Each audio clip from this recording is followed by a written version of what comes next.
Hi friends, రెండు Brahman style పచ్చళ్ళండి. అంటే మా మదర్ చేస్తూ ఉంటారు, చాలా బాగా చేస్తారు ఈ పచ్చళ్ళు.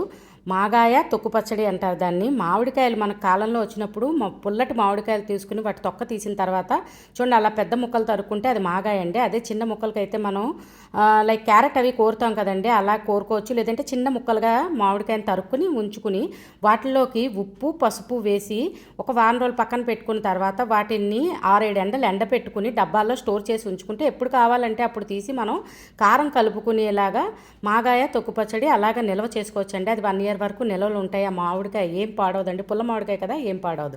దానికి చూడండి అలాగా బాణీ పెట్టుకుని మనం చెప్పాం కదా ఎంత కావాలంటే అవి ఎక్కువ చేసుకుంటూ ఉంటాం కదా, దానిలోంచి కొంచెం తీసుకుని ఎప్పటికప్పుడు కలుపుకునేలాగా చూడండి అలా నూనె పెట్టుకుని, అయితే ఆ నూనె అయితే నువ్వుల నూనె కానీ లేదంటే గ్రౌండ్ నట్ ఆయిల్, శనగ పలుకుల నూనె ఉంటుంది కదా, వేరుశనగ నూనె, ఆ నూనె వేడి చేసుకున్న తర్వాత అందులోకి ఆవాలు మెంతులు కొద్దిగా మెంతి పొడి వేడి చేసుకుని ఆ వేడి నూనెలోకి ఇవన్నీ వేసి వేగిన తర్వాత మనం ఎర్రకారం కూడా కొంచెం ఎక్కువే పడుతుందండి, పుల్లటి మామిడికాయలు కదా, అందుకని దానికి ఆ కారం కూడా యాడ్ చేసుకున్న తర్వాత ఆ కారం ఓ పక్క ఇంకొక స్టవ్ మీద మనం బెల్లం కూడా పాకంలా తీసుకోవాలండి. తొక్కు పచ్చడి అది తీయగా ఉంటుందండి, అదే మాగా అయితే పుల్లగా ఉంటుంది. అది రెండు ఒకేలా ఉంటే బాగోదు కదా, అందుకని జస్ట్ ఒకటి స్వీట్గా ఉంటే బాగుంటుంది. పిల్లలు కూడా చాలా ఇష్టంగా తింటారు ఈ పచ్చడి ఇలా చేసుకుంటే.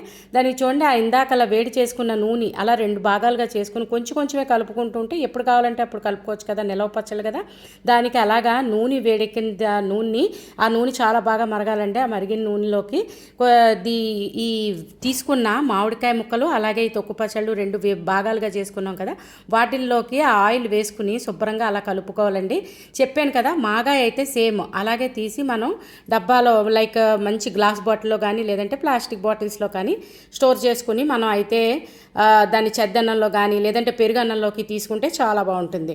అలాగే తొక్కు పచ్చడి చెప్పాను కదా, బెల్లం పాకంలా తీసుకున్న తర్వాత ఆ పాకంలోకి ఇది కూడా వేసి శుభ్రంగా కలిపి రెండింటిని కూడా స్టోర్ చేసుకుంటే ఎప్పుడు కావాలంటే అప్పుడు వేడి అన్నంలో కానీ మిల్లెట్స్లో కానీ తీసుకుంటే చాలా బాగుంటుంది. తప్పకుండా ట్రై చేసి కామెంట్ పెట్టండి. Thanks for watching.